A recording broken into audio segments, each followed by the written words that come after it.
Israel memperlihatkan kembali janji Allah dalam surat Al-Isra. Israel memperlihatkan kembali kesombongannya, keangkuhannya, menunjukkan mengembargo Masjidil Aqsa. Saya katakan alhamdulillah dengan yang dilakukan Israel, insya Allah peristiwa Umar bin Khattab membebaskan Al-Aqsa sudah hampir dekat insya Allah Ta'ala. Sekarang ini penduduk Syam sudah menggemakan satu gema bersama. Gema mereka adalah Hayya 'alal Khilafah.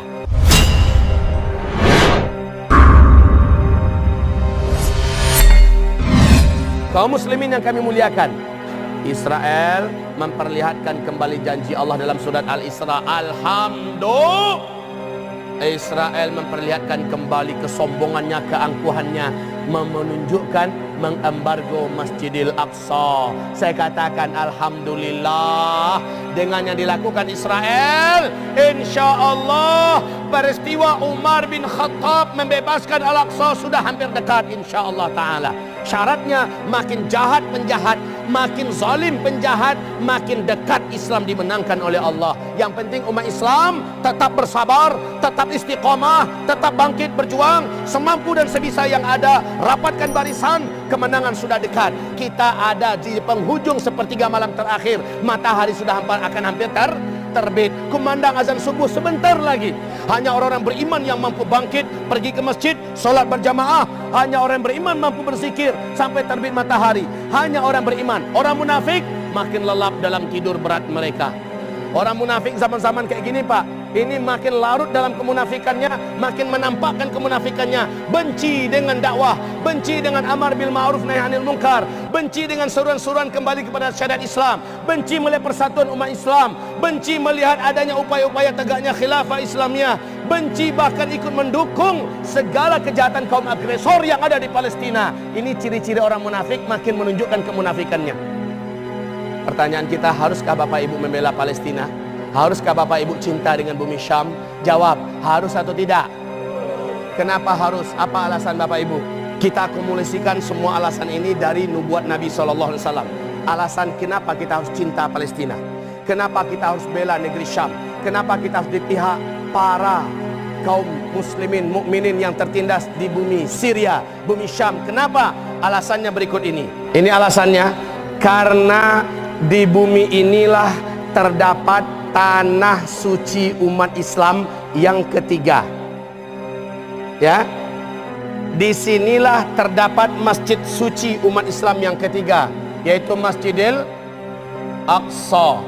Dan Rasulullah Sallallahu Alaihi Wasallam menyebutkan Masjidil Aqsa berdiri di atas tanah yang diberkahi oleh Allah Subhanahu Wa Taala. Ketika Umar bin Khattab berhasil membebaskan Al-Aqsa, kunci masjidnya diserahkan kepada amir yang dipercayainya, dan dia berkata, mulai hari ini tanah Al-Aqsa ini adalah tanah haram umat Islam, tanah wakaf untuk umat Islam. Jadi pemilik tanah di Masjidil Aqsa adalah umat Islam, bukan orang Palestina, tapi seluruh umat Islam yang ada di seluruh dunia. Umat Islam yang ada di Kota Padang, umat Islam yang ada di Solo, umat Islam yang ada di Surabaya, umat Islam yang ada di Kuala Lumpur, umat Islam yang ada di Chiang Mai, umat Islam yang ada di Tokyo, umat Islam yang ada di Eropa sana seluruhnya, umat Islam yang ada di Melbourne, umat Islam yang ada di seluruh muka bumi ini, mereka pemilik tanah haram Masjidil Aqsa. Dan dalam fikih Islam sepakat seluruh ulama Ahlus Sunnah wal Jamaah, sepakat 4 mazhab mengatakan, satu jengkal saja tanah milik umat Islam dijajah oleh orang kafir, wajib hukumnya bagi orang yang memiliki tanah itu membebaskan kembali dari orang-orang kafir walaupun nyawanya melayang. Sekarang tanah Masjidil Aqsa kita sudah dirampas, dijajah oleh bangsa kera dan bangsa babi, yakni bangsa-bangsa Israel itu, Bapak Ibu yang kami muliakan. Maka dengan ini kewajiban umat Islam seluruh dunia membebaskan tanah Masjidil Aqsa tersebut. Kewajibannya untuk kita. Berarti Bapak harus pergi ke sana. Sanggup nggak? Tidak. Kenapa? Kami miskin Pak Ustaz. Kami tidak mengerti bahasa Arab Pak Ustaz. Kami tidak mengerti cara angkat senjata Pak Ustaz. Kami tidak punya paspor Pak Ustaz. Kami bukan orang yang terlatih bertempur, Pak Ustadz. Kami ke sana malah menjadi beban. Banyak alasan Bapak Ibu. Kalau alasannya memang betul-betul sesuai keadaan, semoga Allah ampuni. Tetapi ada kewajiban yang akan saya sampaikan nanti insya-Allah taala. Kewajiban ini Bapak tidak bisa mengelak, karena nanti Bapak akan disidang oleh Allah. Bukankah kamu tahu ada hamba-hambaku yang sedang dalam keadaan sakit, mungkin karena luka, patah-patah, dalam keadaan lumpuh, ya. Itulah yang aku maksud, aku sakit yang kamu harus datang menjenguknya, memberinya obat. Dan kenapa kamu tidak melakukannya padahal kamu mampu melakukannya? Bagaimana jawaban ibu nanti, wahai ibunda? Apa yang akan kita jawab di hadapan Allah? Dan ini pasti ditanyakan oleh Allah Subhanahu wa taala. Palestina meregang, Syria saat ini sedang dalam keadaan berat. Kaum muslimin, sakit apa yang mau disebut? Semuanya lengkap di sana, Pak. Maka ini, Pak, yang ditanya oleh Allah. Hadis riwayat siapa tadi? Hadis riwayat Imam Ahmad. Hadis ini statusnya sahih, hasan atau dhaif? Statusnya sahih. Bagaimana jawaban Bapak? Kenapa kita harus cinta dengan bumi Syam? Pertama, karena di sana ada Masjidil Aqsa. Di sana ada tanah wakaf milik kita. Tanah wakaf milik umat Islam. Maka tanah ini wajib dibela. Kalau dibiarkan, apa hukum kita? Tanah ini milik kita, dirampas orang, dibiarkan. Apa hukumnya buat kita? Hukumnya apa buat kita? Wajib apa? Itu wajib pertahankan. Tapi status kita kalau nggak dipertahankan apa? Orang ini dihukumi dengan dayus. Dihukumi dengan dayus. Apa itu dayus? Dayus adalah orang yang tidak punya nyali membela kehormatannya, membela miliknya. Maka dayus ini kata Rasulullah haram masuk surga. Bahkan mencium bau surganya saja tidak boleh. Padahal wangi dan angin surga itu dapat kecium dari jarak 500 tahun perjalanan. Udah kecium wanginya bau surga, sejuknya bau surga. Sampai jarak itu pun nggak boleh dekat. Siapa ini? Dayus. Apabila kita tahu tanah Palestina saat ini sedang dikangkangi, sedang dijajah oleh bangsa kera dan monyet, dan kita membiarkan saja, tidak ada kepedulian kita membebaskannya, tidak ada kepedulian kita membelanya, tidak ada kepedulian kita di sini bergerak untuk membantunya, maka bersiap-siaplah nanti mempertanggungjawabkan di hadapan Allah. Kalau memang bapak laki-laki, kalau memang ibu tidak senang disebut dengan dayus oleh Allah, maka tunjukkan bahwa kita siap bersama-sama, kita peduli untuk bumi Syam, untuk Palestina. Kenapa kita harus mencintai bumi Syam? Karena Rasulullah SAW mendoakan keberkahan untuk bumi Syam dan penduduknya. Rasul mendoakan keberkahan untuk bumi Syam dan penduduknya, dan siapapun yang mencintai bumi ini.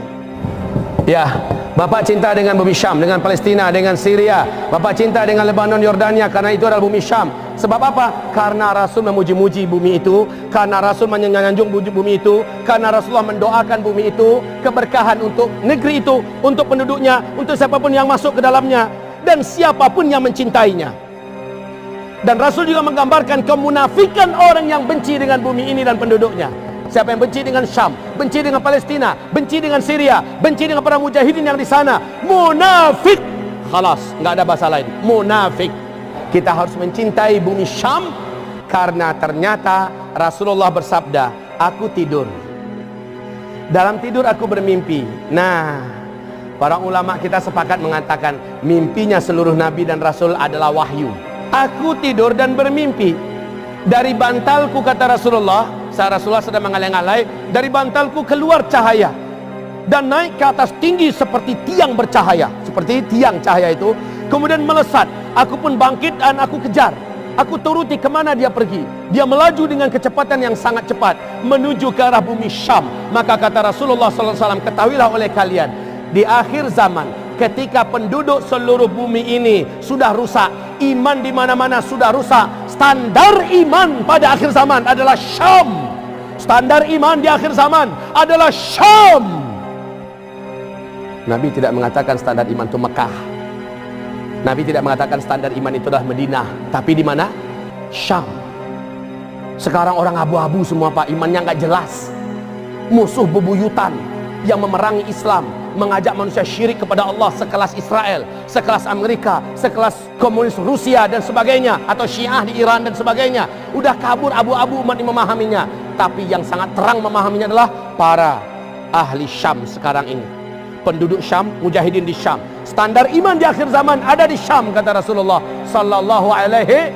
Sekarang ini penduduk Syam sudah menggemakan satu gemah bersama. Gemah mereka adalah hayya 'alal khilafah.